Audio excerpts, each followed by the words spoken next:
ప్రేమిస్తా ఒక సీఈఓ ప్రేమ కథ. హాయ్ అండి, welcome to our channel. Story విన్న వెంటనే లైక్ చేసి కామెంట్ పెట్టండి. అలాగే ఫస్ట్ టైం నా ఛానల్ని చూస్తున్న వాళ్ళు ఎవరైనా ఉంటే వెంటనే సబ్స్క్రైబ్ చేసుకోండి. Thank you. హాస్పిటల్కి వచ్చిన భరత్కి విజయ్ ఫోన్ చేసి వార్నింగ్ ఇస్తాడు. దాంతో కోపంగా చేతిలో ఉన్న సెల్ ఫోన్ నేలకేసి కొడతాడు. తర్వాత ఏమైందో ఇప్పుడు చూద్దాం. ఇంటి నుంచి బయలుదేరిన విజయ్ కొద్ది దూరం వెళ్ళిన తర్వాత అతను గూగుల్ మ్యాప్ ప్రకారం లెఫ్ట్ సైడ్ టర్న్ అయ్యాడో లేదో తనని 2 కార్లు ఫాలో అవుతున్న విషయం గమనించాడు. ఇంకొంచెం తన కారుని ఫాస్ట్గా డ్రైవ్ చేస్తూ ముందుకు వెళ్ళిన విజయ్కి ఎవరో తన కారుకు ఎదురుగా పడిపోయి కనిపించగానే సడన్ బ్రేక్ వేశాడు. దాంతో అతని వెనకాలే ఫాలో అయిన ఆ 2 కార్లు సర్రుమని వచ్చి ఆగడంతో ఆ కార్ల నుంచి ఒక 10 మంది గన్స్ పట్టుకుని కిందికి దిగి అతని కారును చుట్టుముట్టారు. ఏయ్, డోర్ ఓపెన్ చేయరా అని అందులో ఉన్న ఒక ఎలుగుబంటి లాంటి వాడొకడు గట్టిగా అరిచాడు. చేతుల్లో లేటెస్ట్ గన్స్ ఉన్న వాళ్ళ ముఖాలకు మాస్కులు ఉండటంతో వాళ్ళు ఎవరో కరెక్ట్గా తెలియటం లేదు. ఇలాంటిదేదో ముందే గెస్ చేసిన విజయ్ లిప్స్ మీద ఒక చిన్న చిరునవ్వు మొలిచి అలా మాయమైంది. కార్ డోర్ నెమ్మదిగా తెరిచి అతను కిందికి దిగి తన కోటును తీసి కారులోకి విసరడంతో అతని యాటిట్యూడ్ చూసిన రౌడీలకు ఒక్క క్షణం డౌట్ వచ్చింది. ఏంటి, మిల్క్ బాయ్లా ఉన్న నిన్ను ఏసేయడానికి ఇంతమంది కావాలా? చల్, మిమ్మల్ని ఇంకో పనికి పంపించేవాణ్ణిరా. ఈడి గురించి మనకు ఎంత బిల్డప్ ఇచ్చారా అని ఎలుగుబంటిలో ఉన్నవాడు గట్టిగా నవ్వాడు. విజయ్ చేతుల్లో ఏ గన్ లేదు, కానీ అతని కళ్ళు మాత్రం ఆ రౌడీల కన్నా డేంజరస్గా ఉన్నాయి. అతని చుట్టూ రౌండప్ చేసిన ఆ రౌడీల నుండి ఒకడు, ఏమైనా సినిమా హీరోలో ఉన్నాడన్నా, మన మాస్ దెబ్బల కోటింగ్ ఒక్క రౌండ్ చాలీడికి, దెబ్బకు పైకెళ్ళిపోతాడు. హేయ్, నీ ఫాల్తు స్టైల్ సాపరా అని అనగానే వాడి మాటలు పూర్తి కాకముందే ఫట్మని ఒక్క సౌండ్ రావడం. వెంటనే విజయ్ ఒక్క పంచ్తో ఆ రౌడీ నెత్తి పగలగొట్టాడు. వాడు గట్టిగా అరుస్తూ గాల్లోకి ఎగిరి 4 అడుగుల దూరంలో పడ్డాడు. ఇంకొకడు వెనక నుంచి గన్తో షూట్ చేయడానికి చూడగా వాణ్ణి విజయ్ రివర్స్ కిక్తో నడుంపై కొట్టి కింద పడేశాడు. ఇంకొకడు విజయ్ని టార్గెట్ చేస్తూ గన్ ఎత్తగానే అతను ముందు వైపు జంప్ చేసి వాడి చేతిలో ఉన్న గన్ లాక్కొని ఆ గన్తోనే వాడి చెంపపై బ్లంట్ హిట్ ఇచ్చాడు. ఇంతలో తన పైకి ఉరికి వచ్చిన 2 రౌడీలను 2 చేతులతో పట్టుకొని విజయ్ వాళ్ళ తలలు ఒకదానికొకటి ఢీ కొట్టాడు. ఒకే సెకండ్లో 2 గట్టిగా అరుస్తూ అవుట్ అయ్యారు. ఇప్పుడు మిగిలింది ఇంకా 5-6 ఉన్నారు అక్కడ. విజయ్ తన షర్ట్ స్లీవ్స్ని పైకి మలుచుకొని షర్ట్ పై బటన్ విప్పుకుంటూ తల కొంచెం ట్విస్ట్ చేస్తూ, రేయ్, ఇంకెవరైనా ఉన్నారా? ఏమైందిరా? డీసెంట్గా ఉంటే గట్స్ ఎక్కడ పోతాయి బే? రండి రండి ఎదవల్లారా, ఎక్కడ చూసినా మీ ఎంట్రీ ఏంట్రా? ఎక్కువైపోతుంది మీ పాపులేషన్. చాంపి దొప్పుతారు, రండిరా నా కొడకల్లారా రండి అంటూ తనని ఇంకో 4 రౌడీలు వచ్చి గుంపుగా దాడి చేయగానే విజయ్ ఒకరిని తన రైట్ ఎల్బోతో పొట్టలో కొట్టి మరొకరిని తన లెఫ్ట్ లెగ్తో కిక్ ఇచ్చి కింద పడేశాడు. మళ్ళీ వెంటనే కాలు తిప్పుతూ స్పిన్నింగ్ కిక్తో 2 కాళ్ల మధ్య తన్ని మరొకడి దవడ మీద గట్టిగా అరుస్తూ బలంగా ఒక పంచ్ ఇచ్చి కళ్ళు తెరిచి చూసేంతలో నేల కరిపించాడు. అదంతా చూస్తున్న ఎలుగుబంటిగాడు, ఏయ్, నువ్వు తెలియక చేసిన పని ఇది, ఇప్పుడు నీ అంత నా చేతుల్లో తప్పదు అని తన షర్టు విప్పి పక్కన పడేస్తూ విజయ్ మీదికి దూకాడు. ఆగరా నీ ఎలుగుబంటి నాయాల, అంతా కింద పడ్డాక ఇంకా చంపుతా అంటావేంట్రా? ఇప్పుడే స్టార్ట్ అయింది, అప్పుడే ఎండుకాడెందుకురా? రారా రారా నీ అంటూ అతను స్పీడ్గా ముందుకు జంపు చేసి రౌడీ ఛాతిపైన 2 పంచులు, తర్వాత గట్టిగా అరుస్తూ వాడి మోకాల్పై ఒక్క కిక్ ఇచ్చాడు విజయ్. అంతే, వాడు నోట్లోంచి బ్లడ్ రావడంతో నేలపై పడిపోయి కళ్ళు తేలేశాడు.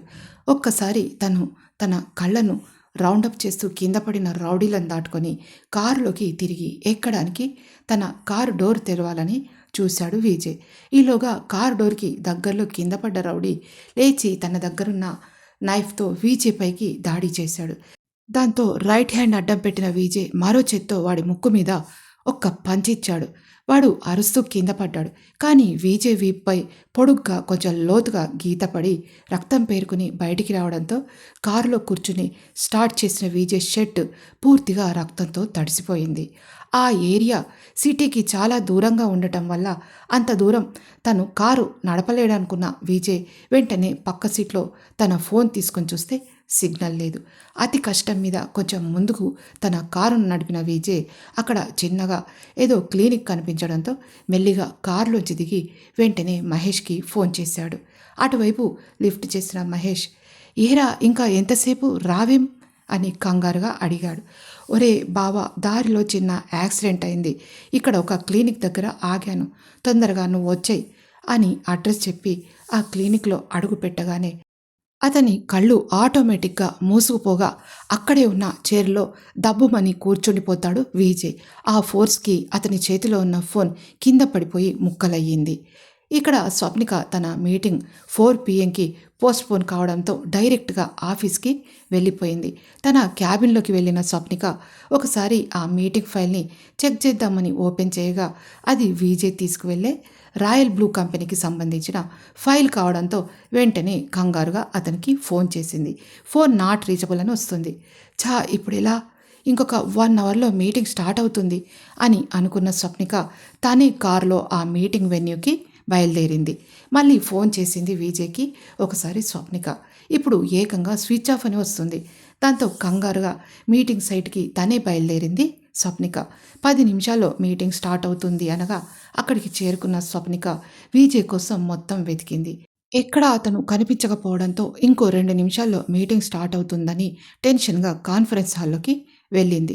ఎదురుగా కాశీ పరుగున వచ్చి, ఏంటి మేడం, బాస్ ఇంకా రాలేదేంటి అని కంగారుగా అడిగాడు. అదేంటి కాశీ, మీరు సార్తో రావాలి కదా, మీరు ఒక్కరే వచ్చారేంటి అని ఆమె కూడా కంగారుగా అడిగింది. సార్కి వేరే వర్క్ ఉందట మేడం, అది పూర్తి చేసుకొని మీటింగ్ టైం వరకు వస్తానని నన్ను ముందు ఇక్కడికి వెళ్ళమని ఫోన్ చేశారు. నేను డైరెక్ట్గా ఇటే వచ్చేసాను అని చెప్పాడు కాశీ. అవునా, మరి ఫోన్ చేసి చూడాల్సింది కదా అని అంది స్వప్నిక. అంటే బాస్ మిమ్మల్ని ఈ మీటింగ్కి అటెండ్ కమ్మని పంపించలేదా అని కంగారుగా అడిగాడు కాశీ. లేదు, ఆయన అటెండ్ అయ్యే రాయల్ బ్లూ కంపెనీ ఫైల్ నా దగ్గర ఉండిపోయింది. నేను వెళ్ళాల్సిన మీటింగ్ ఫైల్ సార్ దగ్గర ఉండిపోయింది. నా మీటింగ్ 4 o'clock పోస్ట్పోన్ అయ్యింది. ఫోన్ చేస్తే కలవడం లేదు. దాంతో ఆ ఫైల్ పట్టుకొని ఇక్కడికి డైరెక్ట్గా వచ్చేసాను అని అంది స్వప్నిక. నేను కూడా గంట నుంచి ట్రై చేస్తున్నాను మేడం, ఫోన్ కలవట్లేదు. ఇప్పుడు ఎలా? ఇది చాలా పెద్ద ప్రాజెక్ట్, మిస్ అయితే చాలా కష్టం మేడం అని భయంగా అన్నాడు కాశీ. ఓ పంచై కాశీ, ఒక 15 నిమిషాలు ఆగమని చెప్తావా, బాస్ దారిలో ఉన్నట్టున్నారేమో అని అంది స్వప్నిక. అది పద్ధతి కాదని తెలిసినా కూడా ఏం చేయాలో తోచక అలా అడగమని అంది. లేదు మేడం, ఇవాళ ఆఫ్టర్నూన్ వాళ్ళు ఆల్రెడీ వెళ్ళిపోవాల్సిందే. వాళ్ళు జర్మనీ నుంచి ఇండియాకు వచ్చారు కదా, ఆఫ్టర్నూన్ ముంబైలో ఇంకొకరిని కలిసి వెళ్ళిపోతారంట అని కంగారుగా అన్నాడు కాశీ. స్వప్నికకు విజయ్ గురించి మెల్లిగా టెన్షన్ మొదలైంది. తనని వెంటవద్దని అతను ఎక్కడికి వెళ్ళి ఉంటాడు, ఏమై ఉంటుంది? అయినా మీటింగ్ అంటే ఒక్క 10 నిమిషాల ముందే ఉంటాడు, అలాంటిది ఇంకా చేరుకోలేదంటే అని ఆలోచిస్తూ, సరే కాశీ, ఫస్ట్ ఈ మీటింగ్ అవ్వనియండి, అయ్యాక ఆలోచిద్దాం. మనకు ప్రాజెక్ట్ వర్క్ ఇంపార్టెంట్ కదా, నేను మేనేజ్ చేస్తాను, మీరు బాస్ గురించి ఎంక్వైరీ చేస్తూ ఉండండి అని అంది స్వప్నిక. ఓకే మేడం అని కాశీ చెప్పడం ఆలస్యం స్వప్నిక డ్యూటీ మైండెడ్గా మారిపోయింది.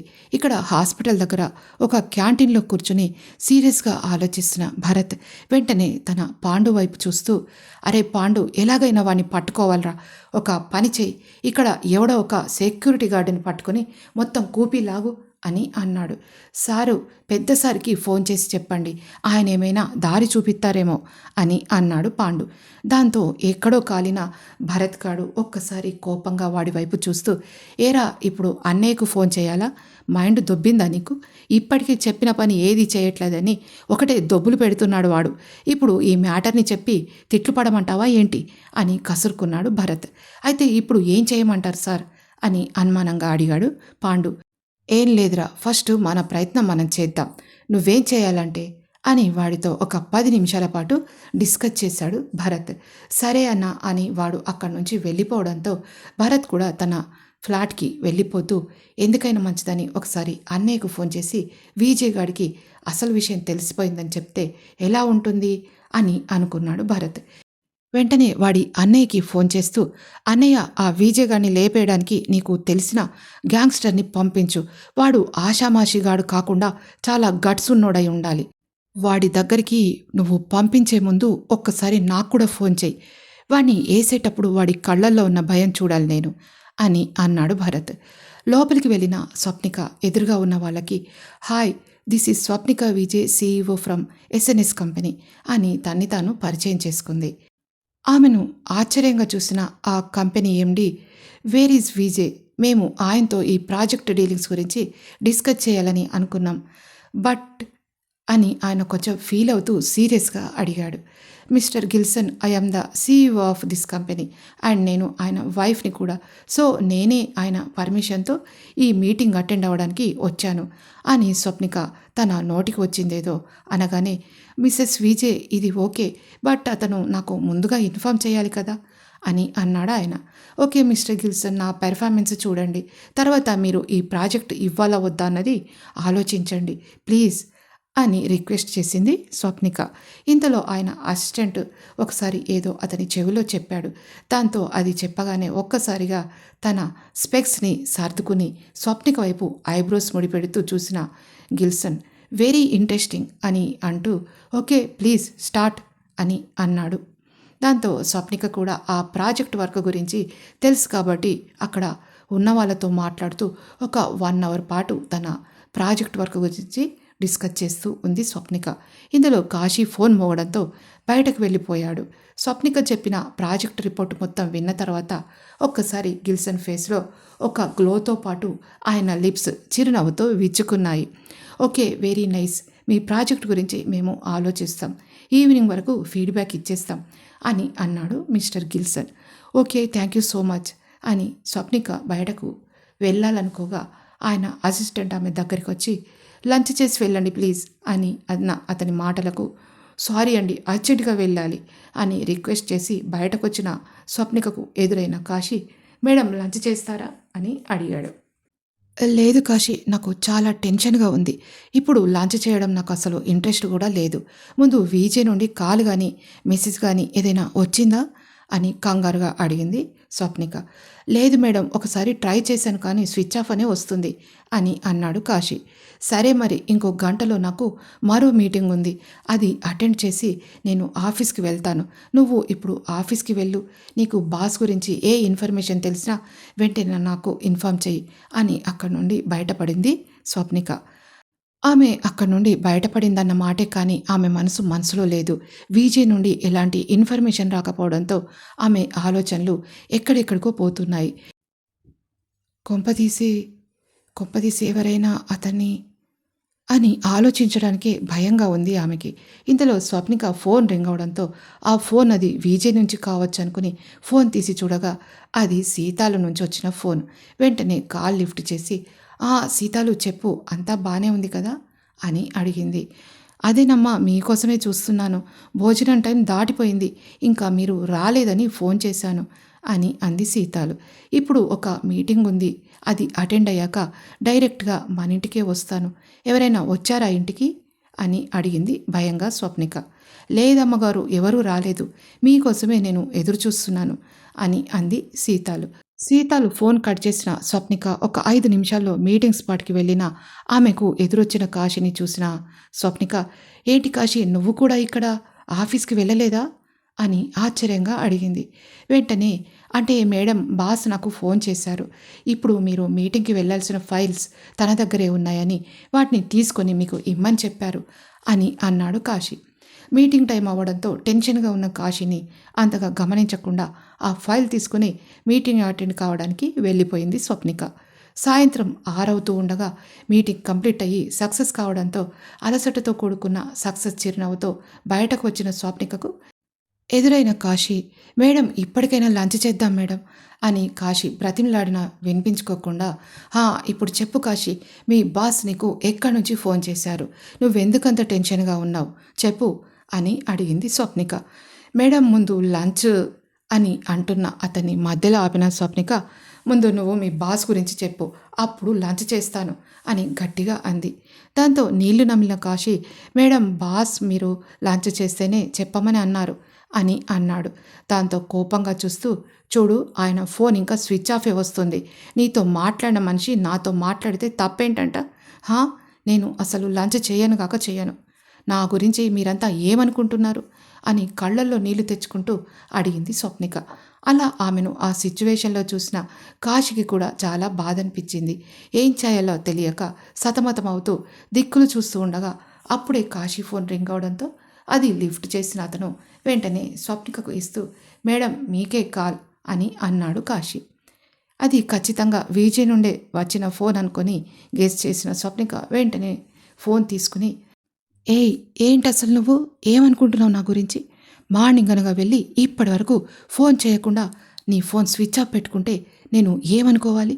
మళ్ళీ ఇప్పుడు లంచ్ చేస్తేనే చెప్తానని అంటావా? నా టెన్షన్ నీకు అర్థమవుతుందా అసలు? నువ్వు ఎక్కడున్నావో చెప్పు, చెప్తే గాని నేను భోజనం చేయను అని గట్టిగా మాట్లాడుతూ ఏడ్చేసింది స్వప్నిక. వెంటనే అటువైపు నుండి సిస్టర్ అని మహేష్ పిలుపు వినిపించగానే ఒక్కసారిగా ఆశ్చర్యపోతూ, అన్నయ్య మీరా? మీరు ఫోన్ చేశారేంటి? విజయ్ ఏరి అని అయోమయంగా అడిగింది స్వప్నిక. అటువైపు మహేష్ చెప్పిన మాటలు విన్నాక ఒక్కసారి కంగారుగా టెన్షన్ పడింది. వెంటనే ఏమంటున్నారు అన్నయ్య మీరు అని షాక్ అవుతూ అడిగింది స్వప్నిక. ఇంతకీ విజయ్ మీద అటాక్ చేసింది ఎవరు? ఇప్పుడు మహేష్ ఫోన్ చేసి స్వప్నికకు ఏం చెప్పాడు? ఆమె ఎందుకంత గాబరా పడింది? ఇప్పుడు విజయ్కు ఎలా ఉంది? అతని మీద అటాక్ చేసిన విషయం తెలిసిన స్వప్నిక ఏం చేస్తుంది? దీన్ని విజయ్ ఫ్యామిలీ వాళ్ళు ఎలా తీసుకుంటారు? వాటి గురించి తెలుసుకోవడానికి వెంటనే తర్వాత పాటు వినండి. విన్న తర్వాత లైక్ చేసి కామెంట్ పెట్టండి.